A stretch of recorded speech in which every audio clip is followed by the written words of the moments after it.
I hope we've been having a very good time with the different sessions, and I hope that this goes well.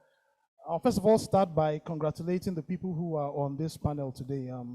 They all worked tirelessly day and night towards the Nigeria Startup Bill being where it is today. And most of us woke up to the news yesterday morning that the Senate had passed the Nigeria Startup Bill, and it is now going to the House of Representatives. And as an executive bill, a lot can come out of that because there can be easy passage. So please, can you just one more time put your hands together for these lovely people that are here? All right, so without much further ado, I had to write down most of the questions I'm going to put to them because they all play different sides to what we're seeing today. Kazim Sodangi, for many years, worked at NIDA. In fact, while he was at NIDA, he was the national coordinator for the Office for Nigeria Content Development. A lot of words there, but while he was there, he was overseeing NIDA's efforts in driving the development of local capacities in Nigeria. So with that sort of background, there are a lot of questions that can be posed to you. Somebody who goes through the Nigeria Startup Bill would see that a commission was not set up. An agency wasn't set up for the purpose of monitoring or implementing or trying to make sure that the bill works. Rather, the powers were resident in NIDA as a body. But if you also go through the bill, you will see a couple of provisions there that deal with tax incentives, they deal with pioneer status, and a few other incentives that are there.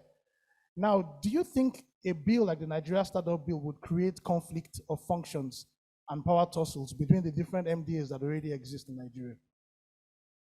Thank you very much, Davison. And it's a pleasure to be here to have this conversation. I'll say that first, I mean, we have too many quangos, right? And the Orasonye report is clear that we have too many agencies. Rather, we need to rationalize, to streamline, have a slimmer government and so on and so forth and take advantage of efficiencies. So the primary instincts were not such that we wanted to create, in looking at the bill, create new agencies or new departments of government, where we already had so many and some were properly resourced, to be able to administer some of the core ideas or to sort of, if you like, and it's answering the B part of your question, to realign all the stakeholders into working together, for the benefit of the ecosystem. Very simply, what was identified early on in crafting our startup bill, I keep saying that it's startup bill is not an overtly ambitious bill. It's a very measured bill to deal with what is, or what is really still is, the most pertinent issues for startups and technology-enabled startups in Nigeria. And it was just a question of policy alignment. I mean, all the macroeconomic challenges are still here, but they still find a way to get money, to raise capital, to invest and get some returns. They will flourish better with the better macroeconomic environment. But the challenge had been the discrepancy in policy. It's either something on crypto or something about securities and micro investing, or another thing about the BVN or another. So it was just one thing after another. So at the core of the startup bill is just this ability to corral, to have this platform where you can have nuanced conversation across departments of government to have an understanding of what the needs are, data-led, data-driven needs, and how policies should align, and you can avoid cognitive dissonance, just dissonating ideas that then hamper the entire space. So in short, in summary, is that the bill is to align, and there are agencies of government that have that capacity. They should have the skill and take advantage of the instruments of government to align various policy silos as they exist, to be more, there's more cohesion, to grow and remove some of the inhibitors to startups achieving what they should in the economy. Okay, so let me stay with you briefly because you've touched on a couple of things, and I'll still sort of backtrack a little bit on my earlier question. I know that the Nigeria Startup Bill provides for a national council of, that is supposed to have some overseer functions within the bill. would you say that that council makes it easy to coordinate most of the government bodies that may be involved in probably trying to give incentives to the startups or trying to make the ecosystem thrive or work, as it were? So the simple answer is yes. The council is, and the president sits as the chair of the council, and the vice president, who also leads the national economic team, sits as the alternate chairman of the council. So it means that whatever is agreed at council level will typically percolate, across and downwards. But there are also interesting sort of mechanisms in the bill, like the consultative forum, and it is also the first council where representation to the council will be by an election of peers.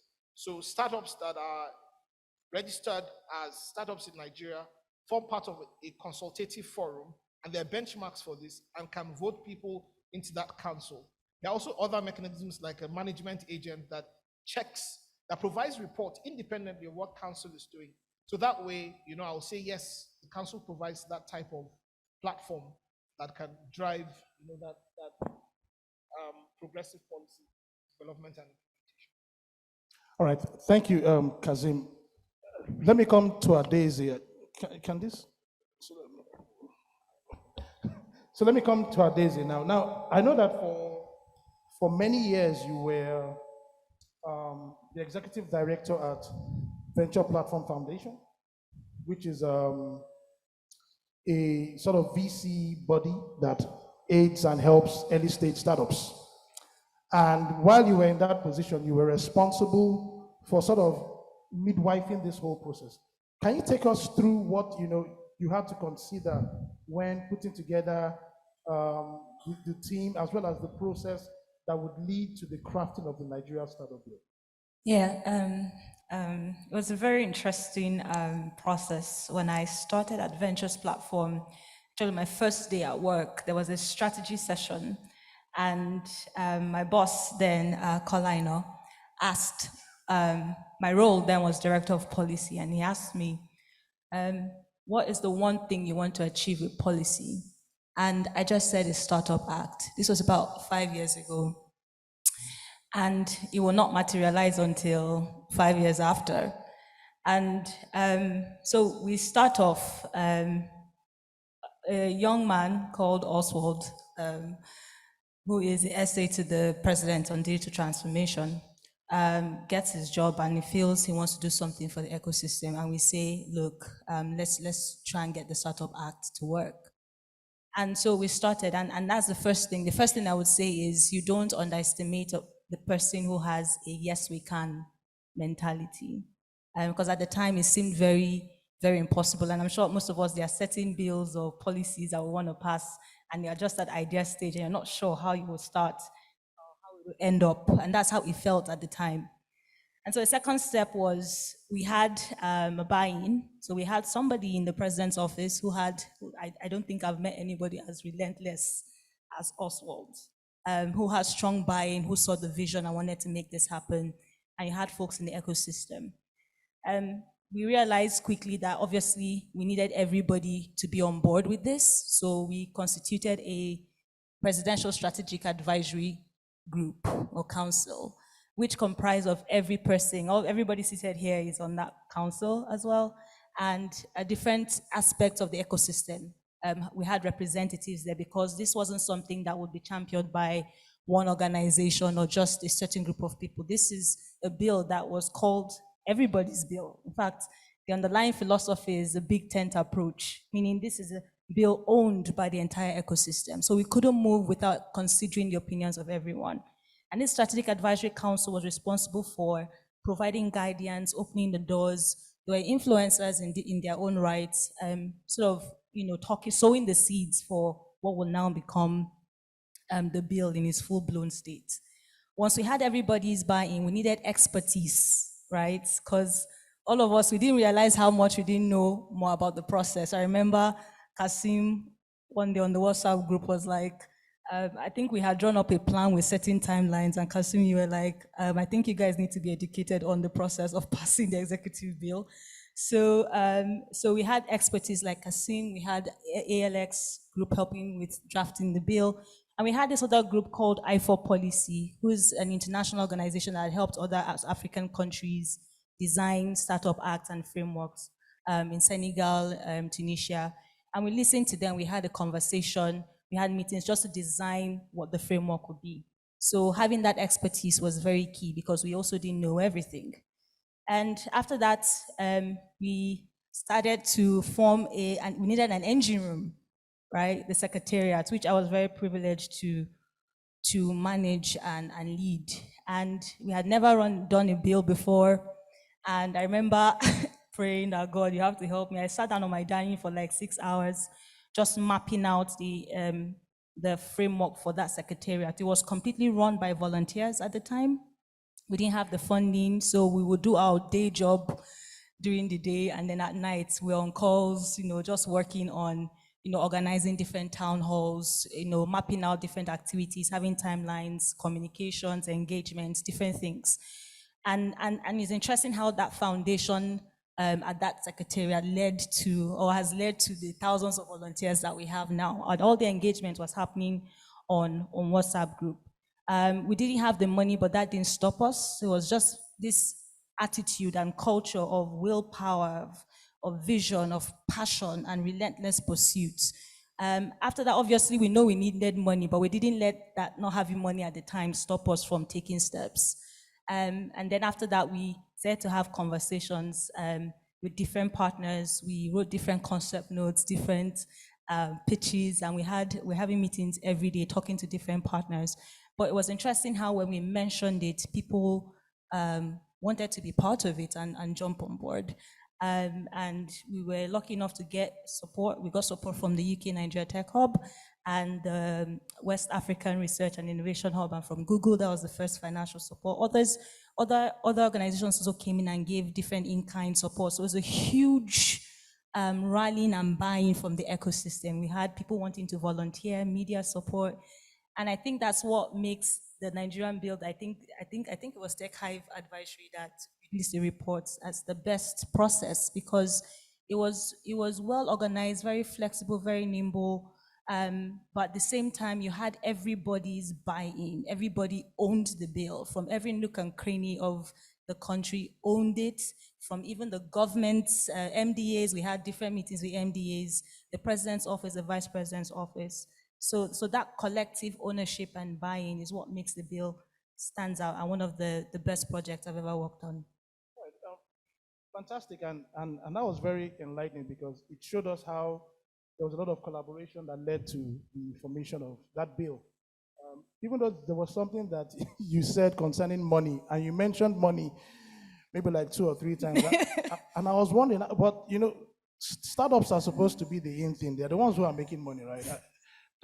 Last year, it shows that I think maybe close to $4 billion was raised in Africa, and 60% of that, Kazim just told me 5.1, and about 60% of that, was raised for Nigerian startups. So, that means that, well, this guy has his numbers, he said 32%. So that means that startups are making money, so it's sort of hard, being able to reconcile that with the They fact eventually brought in some startups support, Some but startups there was bias and bad perception. There was mistrust, so it took some time for them to buy into the process. buy into the process. So let me still stay with you briefly, right? What provisions of this bill would you say you're really excited about, and how do you think they are going to help the startup ecosystem as a whole?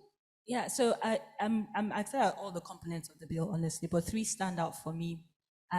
One is the council that's supposed to provide oversight, and I like it because as much as I'm very particular about everybody coming together to pass a bill, to pass a policy, I'm also, success for me is when the policy is implemented, and I know that that's a very big challenge. And I see that the council, if ideally it's well formed, well constituted, well designed, comprises of all the key agencies and departments and members of the ecosystem who will continue to have conversations, right? To provide context to the deliberations, to hold ourselves accountable to implementing the bill. So if it's well designed, it means that we can not eventually just have a piece of paper. We would actually have a bill that works for the ecosystem and that we can track over time. So I'm excited about that in the context that it works, Works, right? It works.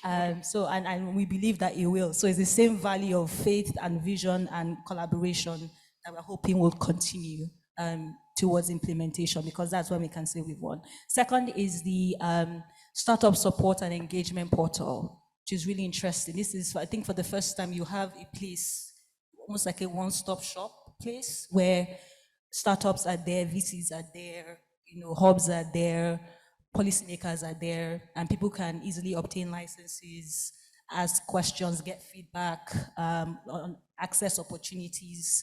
So I think it's a place to bring everybody together. So far, we've been working in silos. I think the startup bill has taught us that if we're going to really move mountains or do anything very significant, we need to be talking to each other. We can't be everywhere. So I think that startup, that portal helps to do that. Again, how it's managed is very key.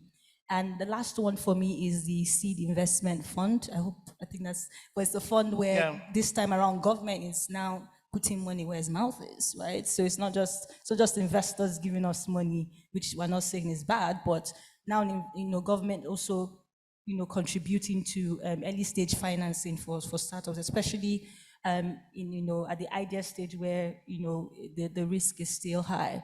So having government play in terms of putting money in startups, I think it's something that's interesting, and ensuring that that's sustainable is also very, very key. So I think those are the three that stand out for me. Brilliant. And thanks for giving us of that. Now, when we were coming up, one of the last things Kasim said to me was that I shouldn't ask him anything around implementation of of the bill. So I would go to Colonel Felix, who is senior special advisor to Mr. President, and he's not. I don't know if he's a card carrying member of APC, but that will not affect my next question to him. So everybody has heard Mr. President from time to time. I mean, he's speaking about the youths of Nigeria. I mean, he had once said that youths are lazy, but he later changed that, there's been a lot of statement from the presidency that they are backing this bill. And to validate that, this bill is an executive bill in itself, which means that it has been sponsored by the presidency itself. So my question to you is this. What is your take on government's commitment to creating an enabling environment for startups and tech-enabled businesses? Now, the reason why I'm asking you this is for anybody who advises startups and tech-enabled businesses, we've seen what happened with cryptocurrency companies. They were flying high, people were buying Bitcoin, but then the government woke up one day and said people who trade with cryptocurrency can not hold bank accounts in Nigeria. We saw the freezing of accounts of RiceVest and Chaka and a few other startups. And there's that there almost seems, sorry, Colonel, I'm not putting you on the spot, so don't, but since I have you here, let me just ask, what would you say, with all of this background, is government's commitment to ensuring that there is that enabling environment for this bill to not just work, but to benefit startups and tech-enabled businesses? Colonel, sir.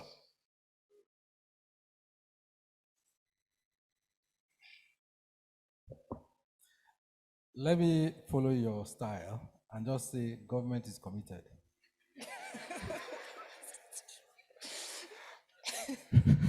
You just sounded like your principal.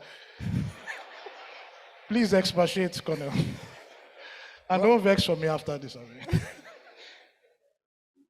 If a government has been able to, shall I say, work with the general populace, right, in the big tent approach you've mentioned, to create a bill that is supposed to empower our youth, I already see that government has been committed.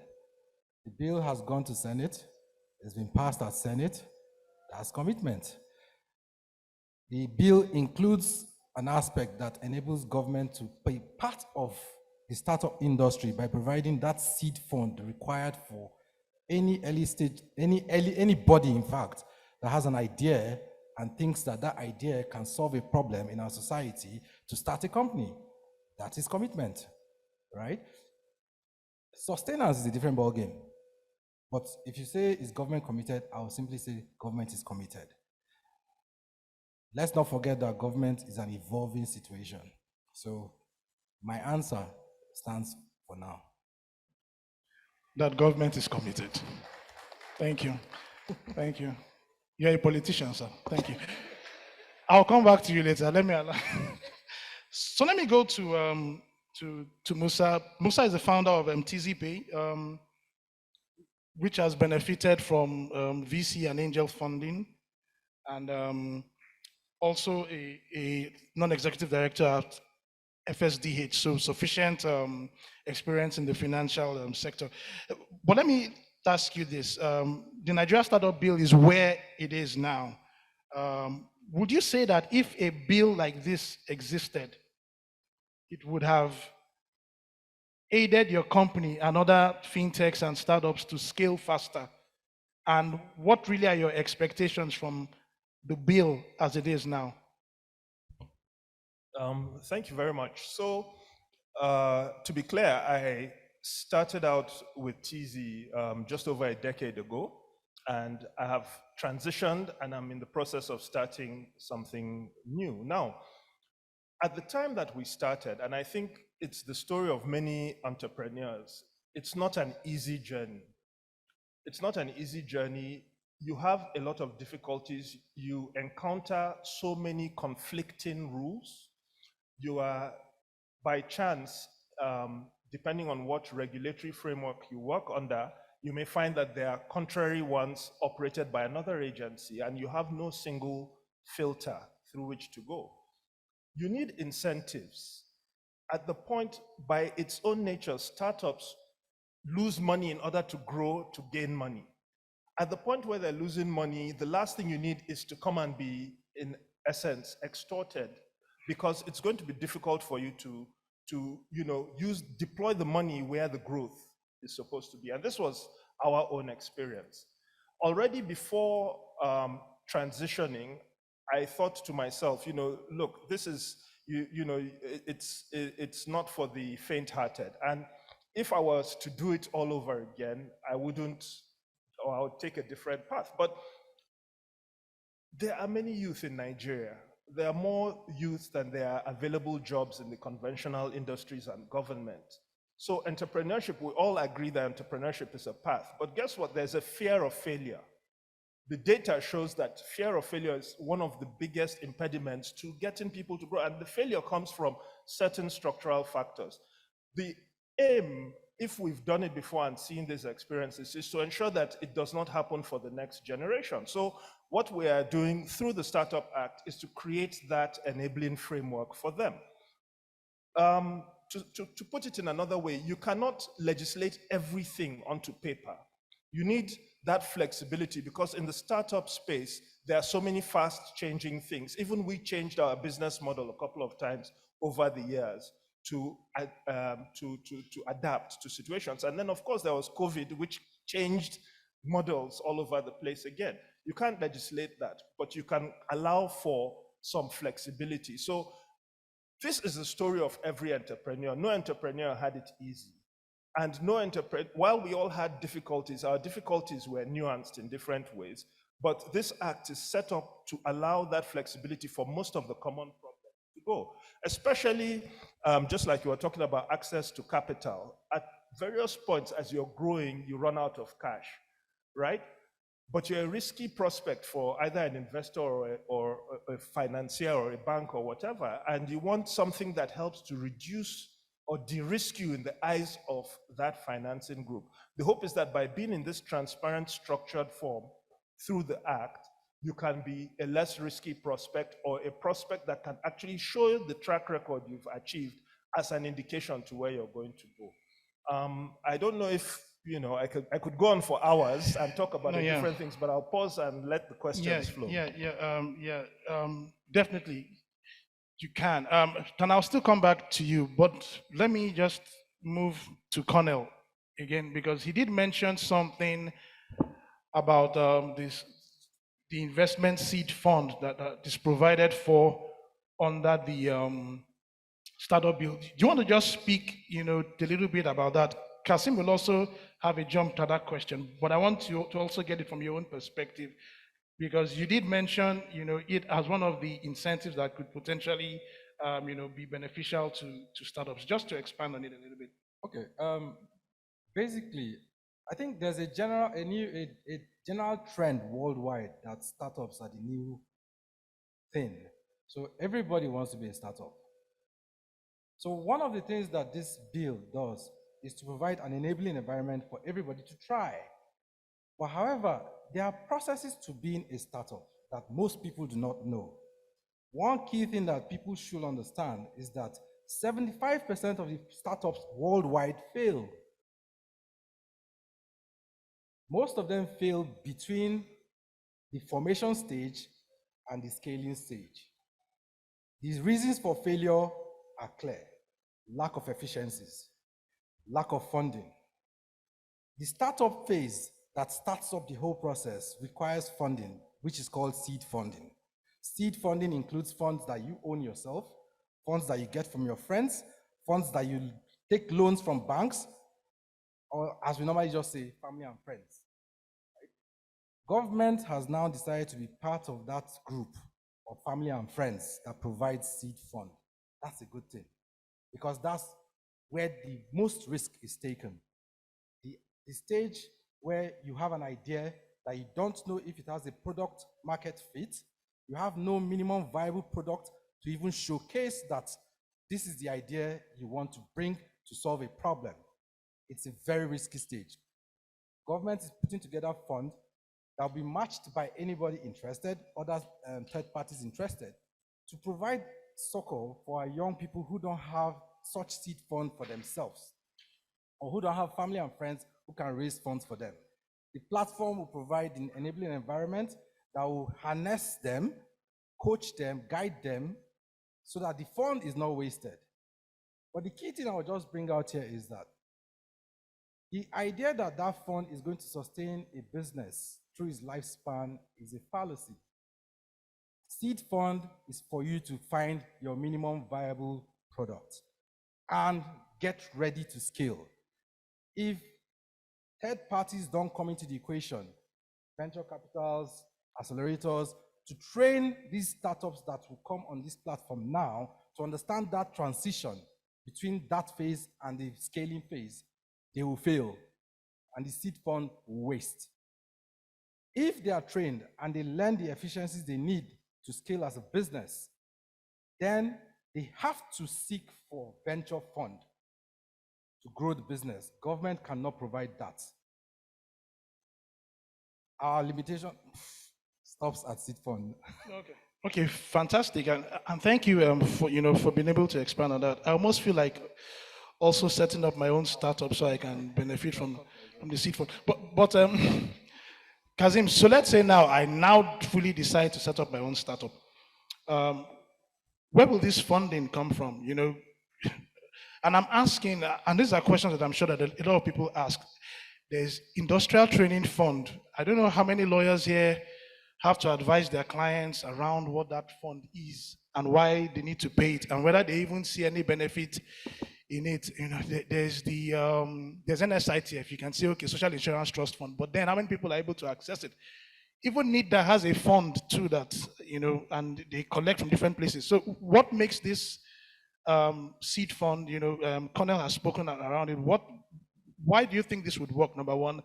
Number two, where will government get the money from to seed that fund?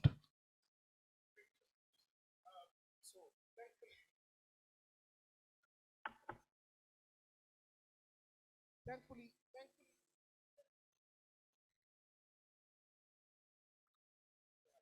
okay. So, can you hear me? Okay.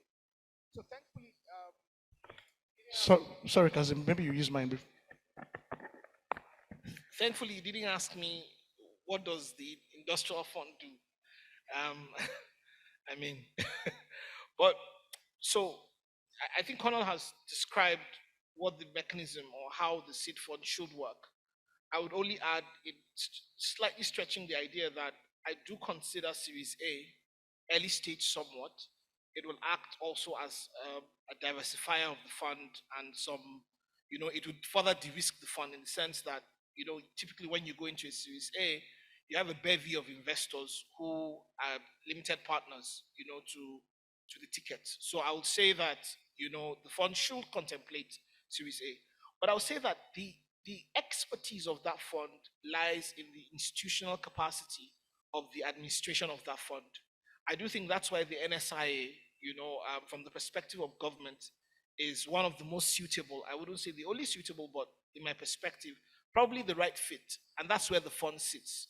So the experience of fund managers within the NSIA, the Sovereign Investment Authority, which is the Sovereign Wealth Fund, would provide the philosophy of the fund, and will create sort of what the value drivers of that fund, will be. Those are sort of the soft issues that will determine, and I'm sure it will be driven on research and data, so that you, as much as possible, you protect the fund from simply spilling the fund in ventures that are not even plausible in themselves. So I do think that the philosophy of the fund is very critical. The way the fund is couched and in coded in the document is such that the fund doesn't necessarily need to come from government. Sometimes, I'm even wary of funds that come through the normal budgetary process of government because it's then subjected to some of the other requirements of procurements and so on. And I do think, personal opinion, our procurement laws are broken, right?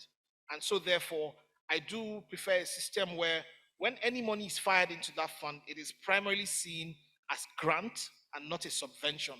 It gives the sovereign wealth fund the sort of freedom to design the fund mandate in such a way that it is nimble and practical and is not, you don't have to do some of those things that's created this cartel we see around procurements, right? And where people can mask a business opportunity to look like a startup because it knows that it will draw down once it meets the black letter requirement of whatever the law requires. I mean, forgive my skepticism. So I do like the fact that the fund sits with the NSI and it's allowed to craft what the fund mandate is. And the fund mandate will be such that whatever monies are fired into that fund is not subvention, but it's a grant that goes into a fund that sits alone, and then it will be administered per the mandate of that fund. That sort of creates some kind of room for competence, for capacity, sustainability, and then for the sort of creativity that is required to administer a fund of that nature. All right, thanks. If you want to clap, clap like you. Oh, wow, folks, man. No, it's always nice hearing Kazim speak. He has all these sweet words. He will just be dropping. You know. But yeah, but thank you for expression. And when I saw Tumanele that earlier in the last panel, I would have asked him about the NSI, the NIDA fund. But you used to work in NIDA now, so I can still ask you. Should I ask you about the NIDA fund? Okay, so let me ask you about the NIDA fund, right? And that's because NIDA does play a role in this, framework and all of that. The NIDA fund, I know that certain percentages from the revenue of banks, telcos, tech companies are seeded in that fund. What is that fund going to be able to do for the ecosystem? At the end of the day, and what is it even doing at the moment? And how does it feed into this whole, framework that has been set up with the NSB? So I'm not holding brief for NIDA, but I mean, because it's a law, so I can speak for it. I can speak about the law. So the technology levy is the 1% profit before tax of certain financial institutions, telcos, licensed telcos, pension fund administrators, and technology companies. In the law, it's called cyber companies, very amorphous, who have operations of more than 100 million naira annually. It's a profit tax essentially, and it goes into the NIDDEF, which is the Nigerian Information Technology Development Fund. That fund essentially provides the funding for the activities and the mandate of NIDA, essentially. So it operates as a statutory fund, and NIDA is supposed to administer it based on its mandate. Now, a broad reading of Section 6 of NIDA's Act enables NIDA to create programs and ideas and concepts and fund, and by concepts I do not mean business concepts, but developmental concepts, because the law itself, the NIDA, the act itself is a developmental act. To be able to fund from this, draw from this fund. The idea of NIDA is that there are certain industries that typically are sort of frontline and benefit from the advancement in technology or the growth of technology in an economy. Those frontline agencies contribute so that you can bake a bigger pie. That's the situation. So NIDA can, through its budgetary process, amongst other things, including administrative costs that it has to deal with, allocate certain capital or certain, if you like, a grant through a grant process to the NIDDEF. So that's sort of the relationship, right? NIDA will be putting that money in, it can do other certain procurement things, but if it's specifically for driving the fund, it has to be through a grant process in accordance to the mandate, either approved by council or administered by NSIA. Thank you. Brilliant, Kazim. Thank you for that. Time seems to be evading us, and it's amazing how time flies. So let me come to our Daisy before I go to the Hoover app and look at some of the questions there. So, presently you're the country director for the UK Nigeria Tech Hub. Can you just speak a little bit around what you do really? What does that Tech Hub do? Okay, so the UK Nigeria Tech Hub is an initiative of the Digital Access Program, which is an initiative of the UK's government in Nigeria. And the mission is to support a prosperous digital economy. And I lead that and on 4 main areas. One is talent development, just to ensure that we have skilled talents, tech talent, both tech and non-tech talent, to create jobs. Second is to support startups, whether it's through early stage financing, supporting angel investors in the ecosystem, and connecting startups to opportunities both home and in the UK. The third is policy, and so that's why we're able to support the startup bill, because we understand the need for enabling a regulatory environment. And the last is just fostering linkages, so startups looking to expand to the UK or to access other markets to support that. So that's what the UK Tech Hub does. And the idea is, okay, we work with partners as a partnership approach, don't necessarily implement directly. So we find people who are doing things around these pillars and who align with our objectives and results. And we provide funding and capacity support so that they can scale the impact of the work that they're doing. Okay, brilliant. That means that if my startup comes to you, I can get something from you. No. Okay. So we don't support startups directly. We support people who support the ecosystem. Man, okay. Well, thanks. It's not an investment firm. So I have to be supporting something. Okay. Now I know that the startup bill provides for accelerators and hubs, and incubators as well. Can you speak a little bit around how this would work with the Nigeria Startup Bill and what the effect of that can actually be to the ecosystem?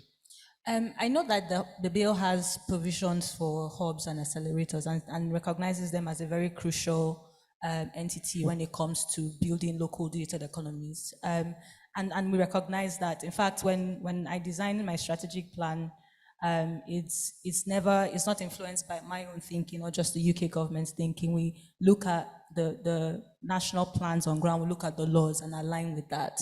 So that's the first step. But we do actually have a plan to support hubs fully, strongly this year. But in the area that the hubs are playing a very key role in boosting their regional economies, sort of strengthening the competitive advantage of their regional economies. For example, if Araria market is thriving and it has lots of business owners and SMEs there and there's commerce that is thriving, we would be looking for a hub there who would, for example, would be supporting talent or startups to develop digital infrastructure that just provides solutions for the supply chain of Araria market so that it can do better and grow that local economy while also enabling export, for example. So that's a type of support, for example, would be keen to see hubs have versus just just beyond just capacity building. I think there's been a lot of support from us as well in terms of building their capacity, but I think we need to take it to a point where hubs are now, more entrenched in really contributing to economic growth in terms of job, in terms of revenue from the taxes that the businesses are paying attention to, and also closing the market gaps in those local economies. Wow. Thank you. Can we just put our hands together for, when sometimes you just want to clap for some people because what they've said just makes a lot of sense. So I can see the clock winding down, and though I still had a number of questions, let me just take these so that I do not abuse time. Okay, I will put this to Musa. And so there are two questions here. One says, do we really need a startup law?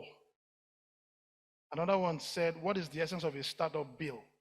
So maybe you can just take them since they're probably two sides of the same coin.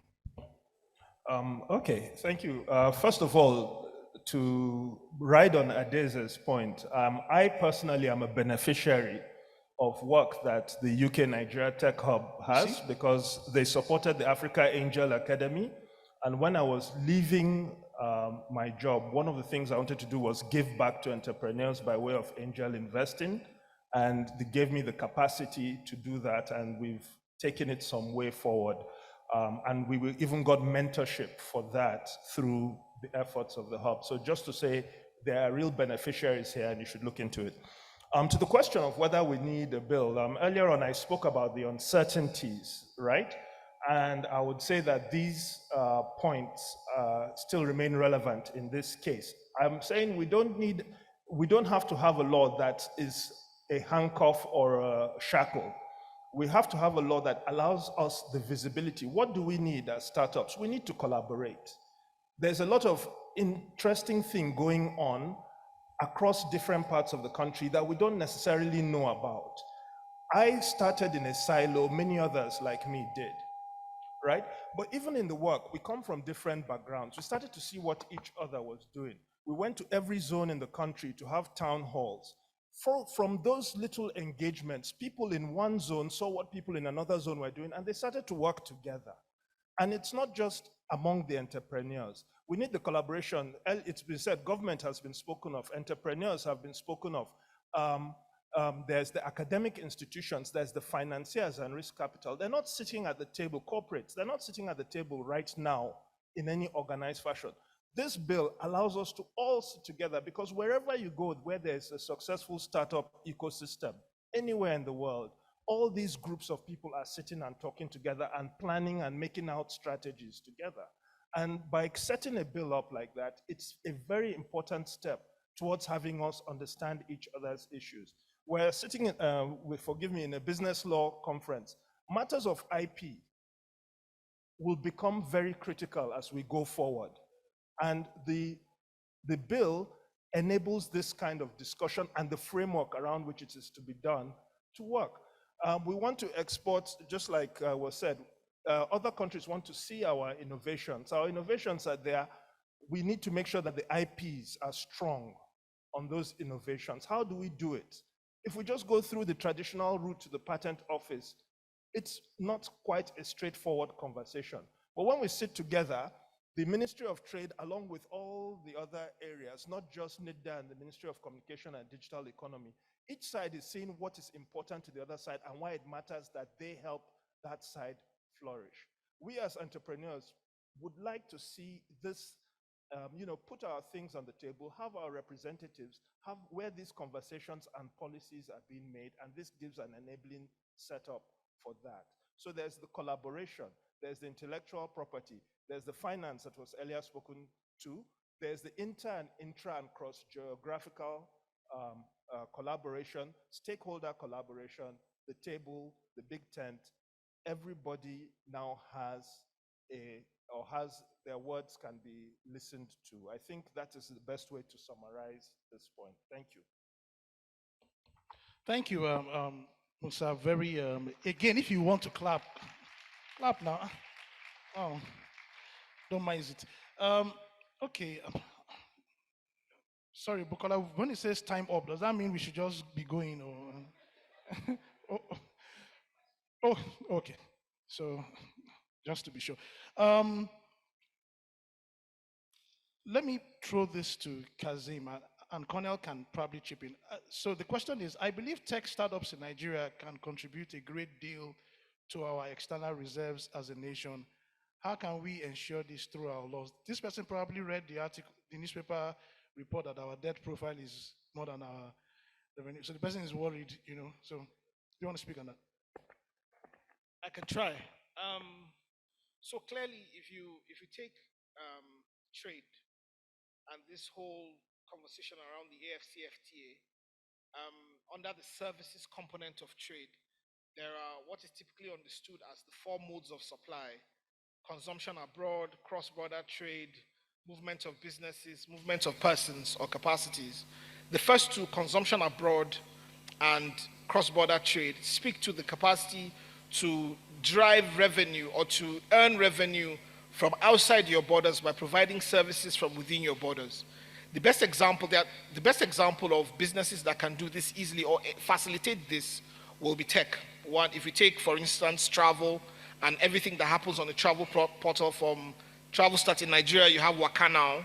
You know, that is an example of e-commerce and technology working together with the buy travel industry and tourism industry, you know, to facilitate, you know, access to even capital to Nigeria.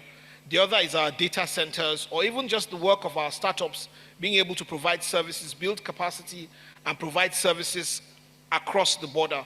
So first, the simple fact that startups can drive earnings in foreign exchange means that they can improve greatly our net revenue and improve our balance of trade positions.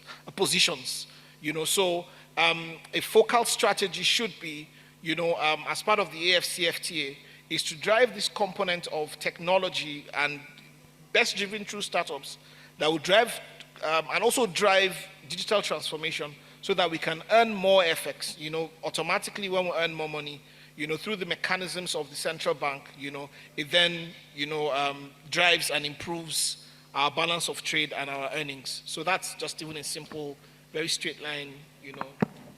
Yeah, very straight line example. Yeah, you know, I was just thinking of what would happen if one day you are a minister. Nigeria will do well, and you will give me a job too. Colonel, do you want to jump in here or? Yeah, let me just take a different approach, right? Drawing from my principle, the idea of foreign. Please don't draw from him, please. I beg you. Excuse me. The idea of focusing on funds coming in from outside, to me, has an Achilles heel to it. It's well known that startup funds that come do not really come. Am I correct? It's resident in New York, it's resident in Delaware, it's resident somewhere else, but it doesn't really come into the country. However, within country, there's a lot of funds that is lying down doing nothing. In my previous life, I was approached by a company that came in from Italy who wanted to invest in a portfolio we're building. And what they told me was that they do not mind one digit interest return on investment because they have funds sitting down doing nothing, all the way from Italy. Within Nigeria, we have a lot of people with such huge funds that are doing nothing. This platform that the Startup Build creates brings awareness, like Musa has mentioned, brings awareness, brings protection, brings understanding that your funds that you invest in a startup will not suddenly disappear. That awareness, to me, will be able to create situations where we have more angel investors coming up within country. We have more VC firms rising up within country. Now, if those kind of firms come up and are able to harness enough capital to fund startups, the funds will be within country. The return on investment will also be where? Within country. So that's my own take on that. Okay, well, thank you very much. The red that is blinking on that time up is really It's distracting. scaring me. Yeah. I know.